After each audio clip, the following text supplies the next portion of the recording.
성령 하나님이 우리와 함께 하여 주셔서 정말 진실한 마음으로 신실한 마음으로 매일매일 주님 앞에 한 걸음씩 한 걸음씩 그렇게 다가가 서기를 원합니다. 우리의 믿음의 자리를 지킨다고 하는 것이 여러분 참 쉽지 않습니다. 수없이 많은 도전이 있습니다. 그런 도전을 넘어서 여러분들이 믿음으로 오늘도 승리하셨습니다. 이 자리에서 드리는 이 예배를 하나님이 기쁘게 받으실 줄로 믿습니다. 언젠가 뭐 방송국에서 세관 수사원들의 세관 수사원 그들의 삶을 추적 보도한 적이 있습니다.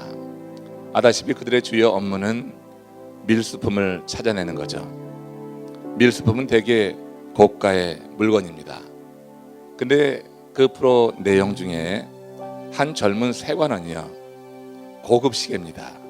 비싼 고급 시계를 철판 위에 올려놓고 망치로 하나씩 깨부시는 그런 장면이 있었습니다. 그걸 지켜보던 PD가 너무 아까운 거죠. 그래서 물었어요. 이 비싼 시계를 이렇게 부수는데 아깝지 않냐? 그 질문을 받은 그 세관원이 이런 대답을 했습니다. 얼굴에는 담담한 표정이에요. 이게 아까우면 내 자리를 지킬 수 없습니다. 그의 대답을 들을 때 마음에 임한 생각이 있었어요. 우리는 믿음의 자리를 지키기 위해서 어떤 대가를 치르는가? 그리스도를 섬기는 이 자리에 서기 위해서 과연 내는 어떤 대가를 치르는가? 세상 것이 너무 좋으면은 믿음의 자리 지키기 어렵습니다. 은혜의 자리에 날마다 나온다는 것 정말 힘듭니다. 여러분들이 행하는 그런 비즈니스, 직장이 귀하고 아름답지만 그러나 은혜의 자리에 머물고 하나님의 진리의 말씀을 듣는 것이 우선순위가 될 때 여러분들의 삶 속에 역사하시는 하나님의 그 손길을 더욱더 구체적으로 느끼게 될 줄로 믿습니다. 이게 아까우면 자리를 지킬 수가 없습니다. 오늘 이 자리를 지킨 여러분들을 축복합니다. 하나님께서 내리신 은혜가 크게 더욱더 역사할 줄로 믿습니다. 우리 저는 자리에 계신 분들 반갑게 인사하시면서 앉으십시오. 살아계신 하나님을 경험하십시오. 몇 대 전 그 프랑스에 아주 유명한 요리사가 있습니다. 베르나르 르나와라고 하는 르와조라고 하는 요리사인데 이분이 아주 유명합니다. 그 프랑스 TV에서 공영 TV에서 그의 다큐멘터리를 제작해서 방영할 만큼 그렇게 유명한 요리사입니다. 근데 그분이 엽총으로 자살을 하고 말았어요.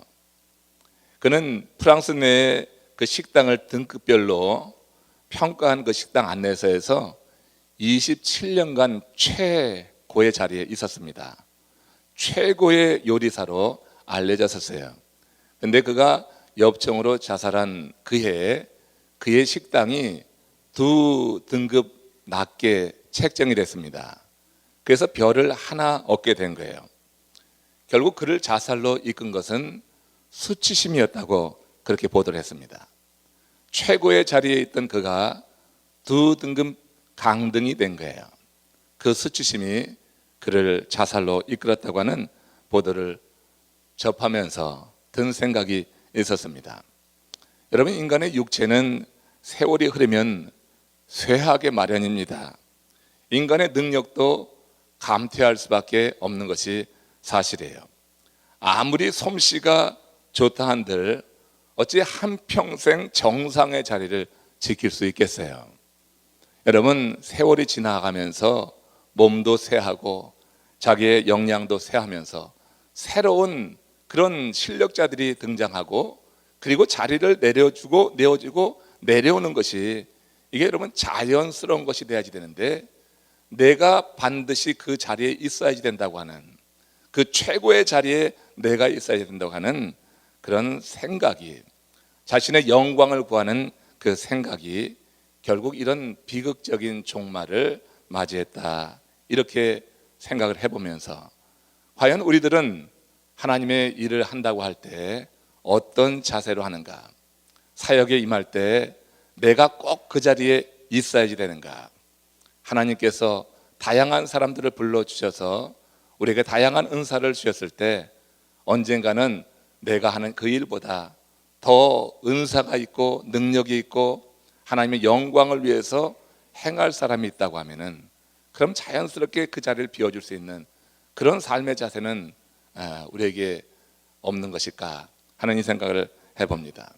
우리가 여러분 내가 받던 영광, 내가 받던 인정 이런 것들이 끊어지게 될 때 사람은 좀 실망하고 심지어 좌절까지 합니다. 그럼 이렇게 내 삶의 변화가 찾아올 때 나는 과연 어떻게 대처하고 살아가야 될 것인가?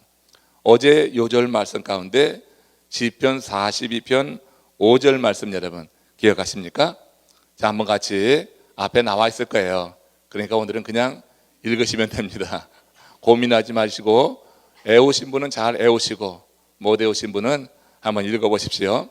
내 영혼아 내가 어찌하여 낭망하며 어찌하여 내 속에서 불안하여 하는고 너는 하나님을 바라라.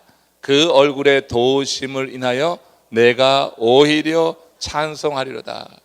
자, 지금 이 다윗이 자기의 영혼을 향하여서 지금 명령하는 거예요. My soul 그랬어요. 내 영혼을 향하여서 다윗이 어떤 일인가 몹시 근심스럽고 몹시 디프레스된 그런 사건이 있었어요. 이때 다윗은 기도 중에 자기의 영혼을 향하여서 마치 앞에 있는 어떤 사람을 대하듯이 그렇게 명령을 하는 거예요. 내 영혼아 내가 어찌하여 낭망하며 어찌하여 내 속에서 그렇게 불안하여 하느냐. 오늘 이 다윗의 이 고백이 여러분들에게 은혜로 들려주시길 바랍니다. 우리 마음이 낭망이 되고 내 속에서 불안하여 하는 그때가 있어요. 하나님을 찬양을 하는데 두 손은 들어보는데 마음에는 불안해요. 마음에는 낭망스러워요. 인생이 그렇게 행복하지 않아요. 여러분들의 심령에 여러분들을 향하여서 이런 마음이 들 때 우리도 한번 명령해 보자고 하는 거예요. 여러 가지 모습을 가지고 우리가 예배를 합니다. 그런데 예배하는 예배자들의 삶 속에 이렇게 뭔가 절망적이고 그 마음이 불안해 있는 그런 우리 형제 지체들이 있을 수 있다고 하는 거예요. 오늘 이 다윗의 고백을 한번 우리도 따라하는 거예요. My soul, 어찌 그렇게 낭망하고 어찌 그래 불안하여 하느냐. 너는 하나님을 바라라. 자, 그 영혼을 향하여서 다시 계속 이어지는 말이에요. 너는 하나님을 바라라. 그 얼굴의 도우심을 인하여. 내가 하나님을 바라면 그 얼굴의 도우심을 인하여 내가 오히려 찬송하리라. 다시 돌아가서 내가 왔어요. 네가 하나님을 바라면 그 얼굴의 도우심을 인하여 내가 오히려 하나님을 찬송할 것이다. 오늘 찬송을 잃은 사람이 있다고 하면 찬송이 회복돼야지 됩니다. 찬송이 회복될 때 주님을 더 가까이 경험할 수가 있다고 하는 거예요. 사람이 살면서 최정상에 있다가 내려올 때가 있는 거예요. 이걸 자연스럽게 받아들여야지 자신의 영광만 보고 자신이 항상 최고여야지 된다고 하는 그런 고집과 교만이 어디 있습니까? 한 단계 내려오면은 이제 받아들이고 그리고 내 시대가 저물면은 그 저무는 시대 속에서 자기의 역할을 발견하는 것이 옳은 거예요. 우리가 여러분 살면서 이렇게 절망스러운 순간들, 마음이 불안하고 속상한 그런 상황이 올 때 우리가 외웠던 이 요절 말씀이 여러분들 마음 가운데서 늘 고백되시기를 바랍니다. 우리도 그렇게 될 수 있는 거예요. 나도 그렇게 될 수 있는 거예요. 그러므로 항상 그 심령을 향하여서 우리가 이렇게 명령을 하고 그리고 다시 한번 마음을 추스리는 거예요. 내가 하나님을 바라야지. 그러면 그 하나님의 얼굴이, 그 얼굴이라고 하는 게 뭐예요? 하나님의 은혜 이 얘기거든요. 그 하나님의 은혜로 말미암아서 내가 다시 찬송할 것이다. 사람이 절망하고 불안해할 때 찬송이 그치지만 하나님의 은혜를 받으면은 찬송이 회복되는 줄로 믿습니다. 그 찬송이 크게 울려 퍼지는 그 교회는요 아주 에너지가 넘치고 희망이 있는 거예요. 우리 교회가 그 교회 가운데 하나인 줄로 믿습니다. 우리 교회는 찬양이 살아 있습니다. 기도가 살아 있습니다. 얼마나 감사한 거예요. 이런 곳에 여러분 같이 머물러만 있어도 여러분 그런 영적인 그런 파워가 함께 여러분들에게 공급될 줄로 믿습니다. 그래서 하나님을 찬양할 때 이 찬양이 살아있음에 우리의 심령에 그런 낭망스러운 것들, 불안한 것들, 이것이 찬양과 함께 다 사라지는, 그 하나님이 내게 베푸시는 은혜만 충만하게 남는 이런 삶을 함께 누려 나갈 수 있기를 원합니다. 자, 잠언서 16장 1절 2절 말씀 보세요. 우리가 신앙생활하면서 주를 찬양하면서 예배를 하면서 과연 어떤 마음으로 하는가, 이 부분에 대해서 생각하게 하는 내용입니다. 같이 읽겠습니다. 사람의 행위가 자기 보기에는 모두 깨끗하여도 여호와는 심령을 감찰하시느니라. 너의 행사를 여호와께 맡기라. 그리하면 너의 경영하는 것이 이루어지리라. 여러분, 우리가 이 말씀 중에 2절에 있는 말씀을 여러분 많이 기억할 거예요. 너의 행사를 여호와께 맡겨라. 그리하면 너의 경영하는 것이 이루어지리라. 그러니까 뭔가 사업을 시작하고 또 직장을 다니고 또 뭐 그냥 열심히 학교를 다니면서 진급하려고 하는 사람들의 마음에 이 말이 굉장히 희망적이잖아요. 너의 행사를 여호와께 맡기라. 그리하면 너의 경영하는 것이 이루어지리라.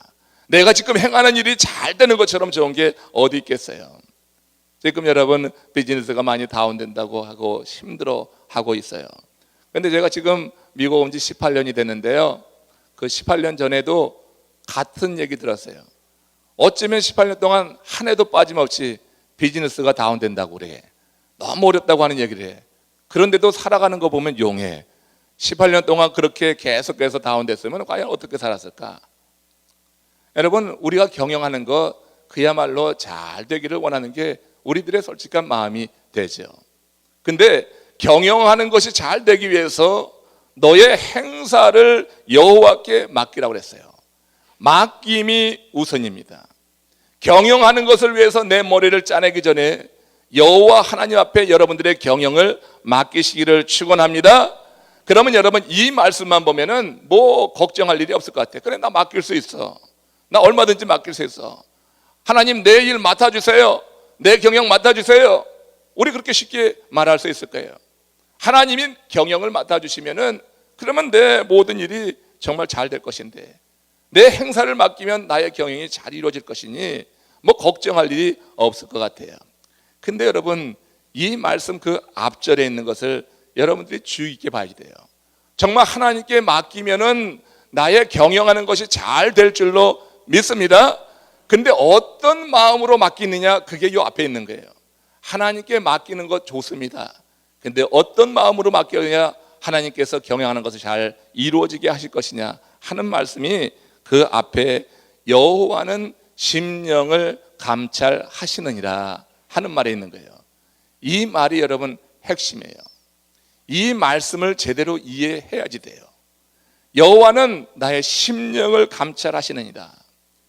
심령을 감찰한다. 이것을 영어 성경에서 NIV 성경에서는 motives are weighed by the Lord 이렇게 해석을 했어요. 그러니까 마음의 동기 그냥 맡기면 안 되는데 심령을 감찰하시는 그 하나님이, 심령을 감찰하시는 그 하나님, 내 마음의 동기를 살피시는 하나님이라고 하는 거예요. 내 심령을 살피신다, 내 심령을 감찰하시는 이라는 것이 무슨 말이냐면, 우리가 뭔가를 하나님께 맡기는데 하나님께서는 그 심령, 그 마음의 동기를 살피신다고 하는 거예요.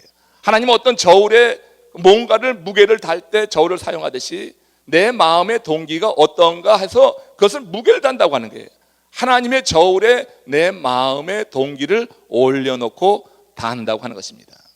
어떤 마음의 동기를 가지고 일을 맡기느냐 하는 거예요. 모티브라고 하는 것은 행동을 일으키는 내적인 동기를 말합니다. 우리가 어떤 행동을 하게 될 때 내적인 동기, 그걸 모티브라고 하는데, 이 모티브를 하나님은 저울에 달듯이 달아본다고 하는 거예요. 우리가 여러분 이렇게 40일 빠지지 않고 이 새벽을 깨우는 그 마음의 동기도 하나님은 달아보시는 거예요. 이 새벽을 깨우는 여러분들의 마음의 동기를 달아보시고, 그리고 여러분들이 그 하나님의 저울에 합당하게 됐을 때 여러분 맡기면은 모든 행사, 모든 경영하는 것이 이루어진다고 하는 거예요. 그냥 이루어지는 게 아니란 말이에요.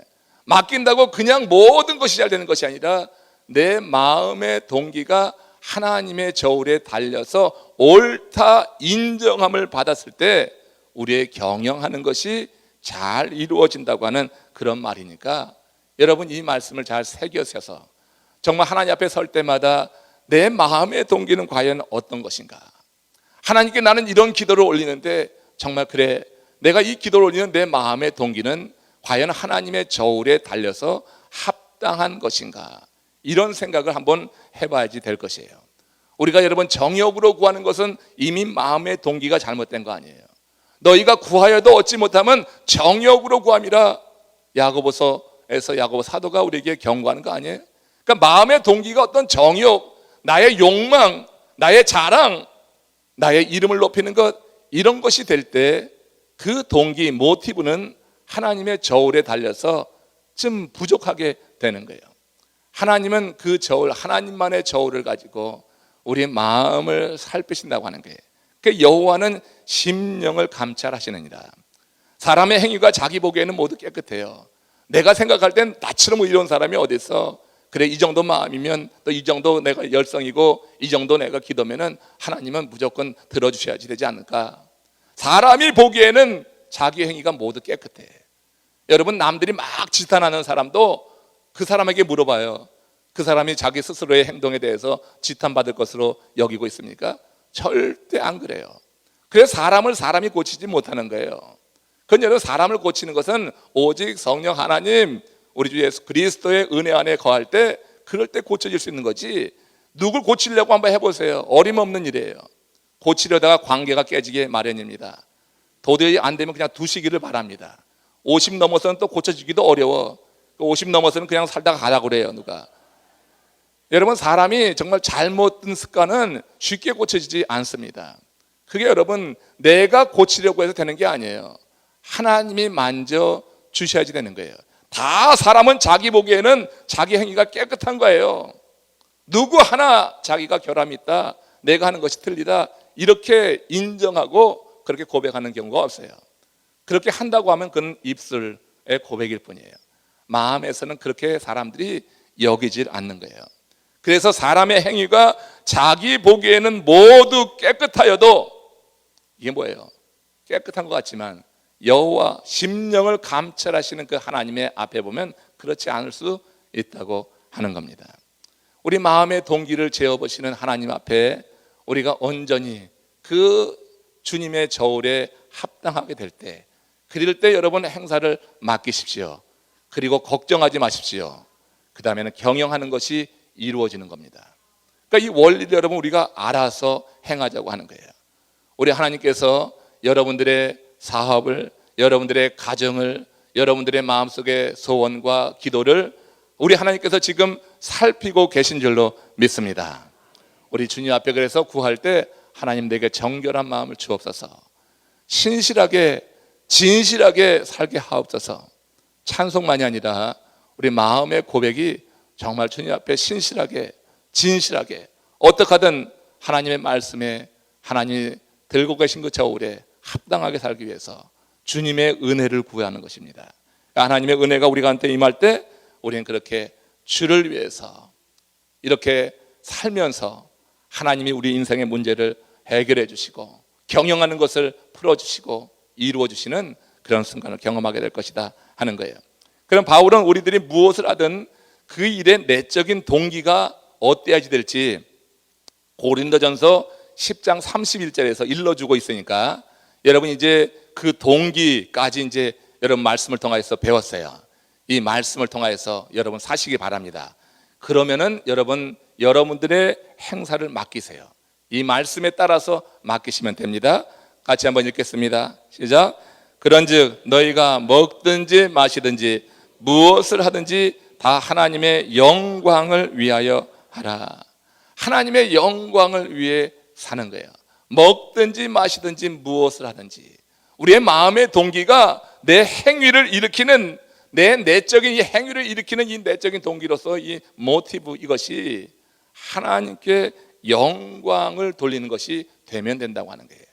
먹든지 마시든지 무엇을 하든지 하나님께 영광을 위하여서 하라.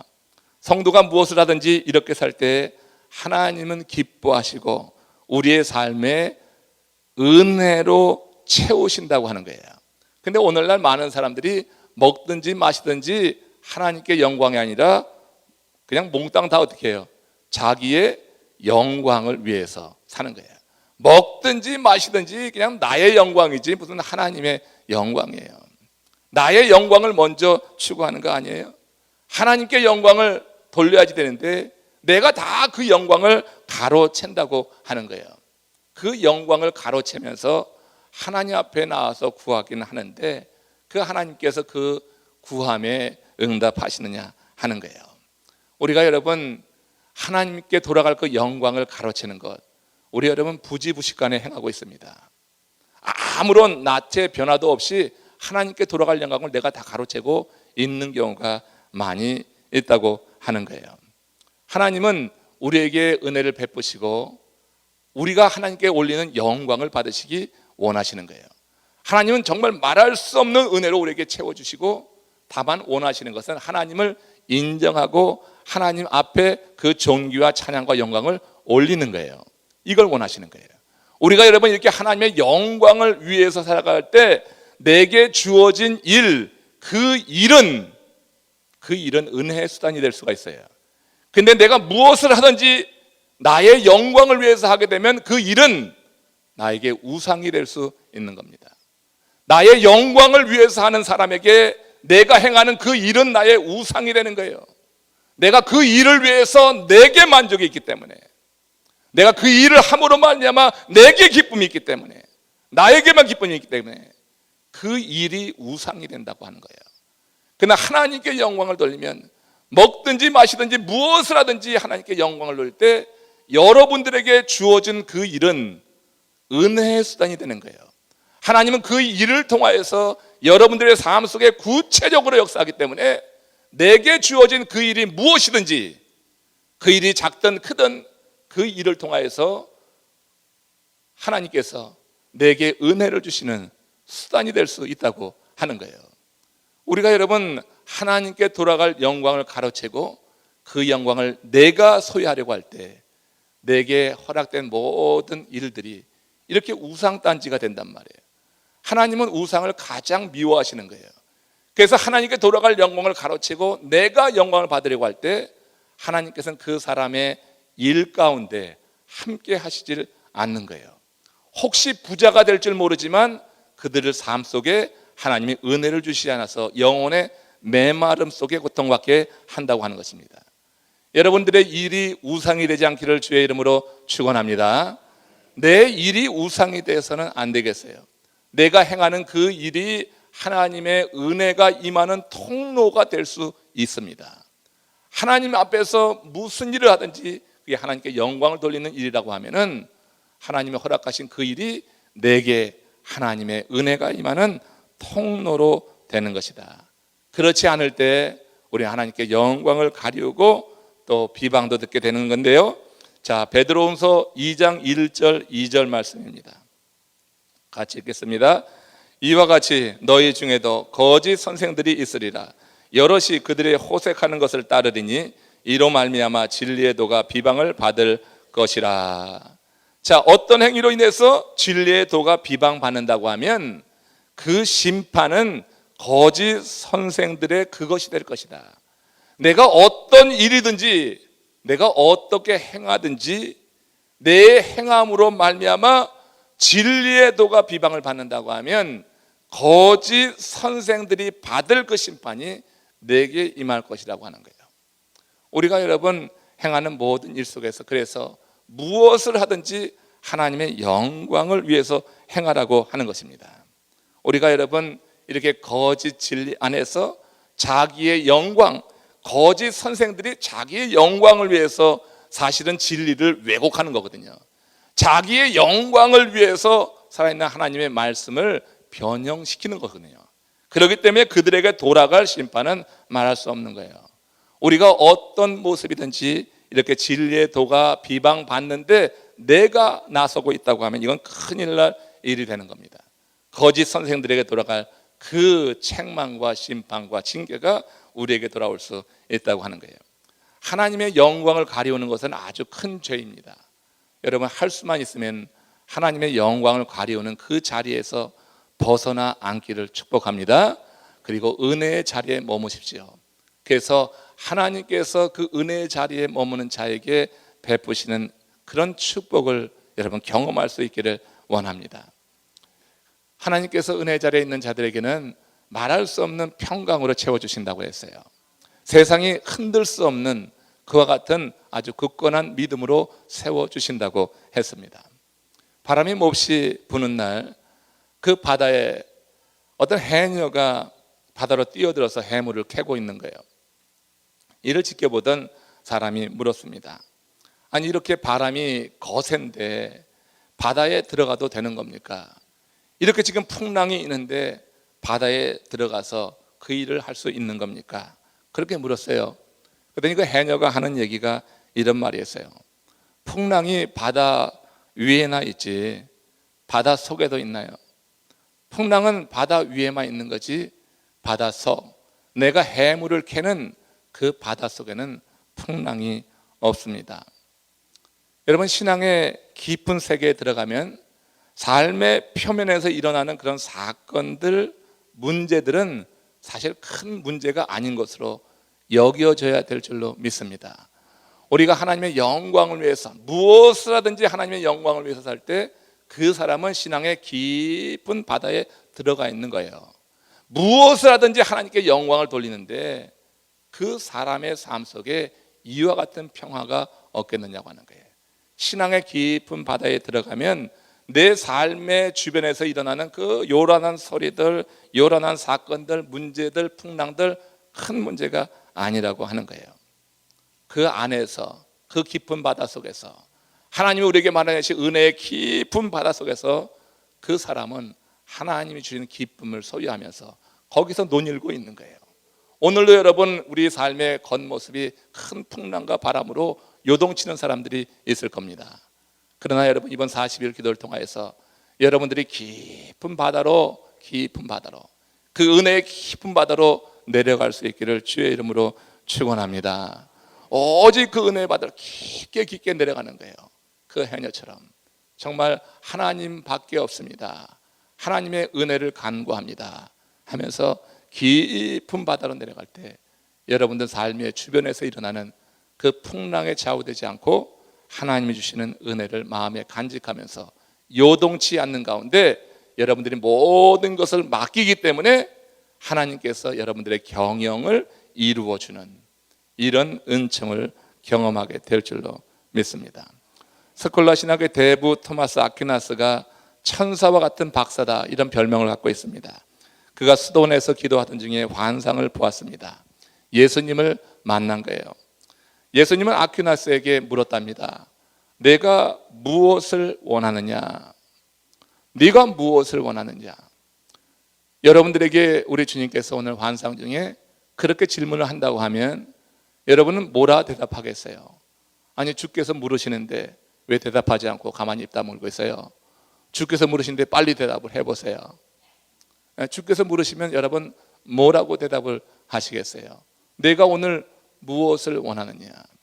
깊은 기도에 들어갈 때 어느 때 하나님이 음성도 들려주시고 환상도 보여주시고 하실 수 있는 거잖아요. 그러니까 준비를 한번 해보세요.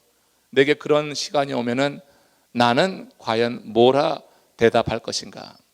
주께서 물으시는데 입 다물고 가만히 있어서는 안 되죠.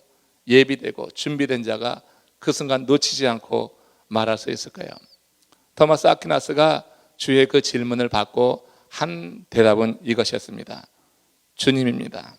그리고 아무것도 없습니다. 오직 주님입니다. 아무것도 없습니다.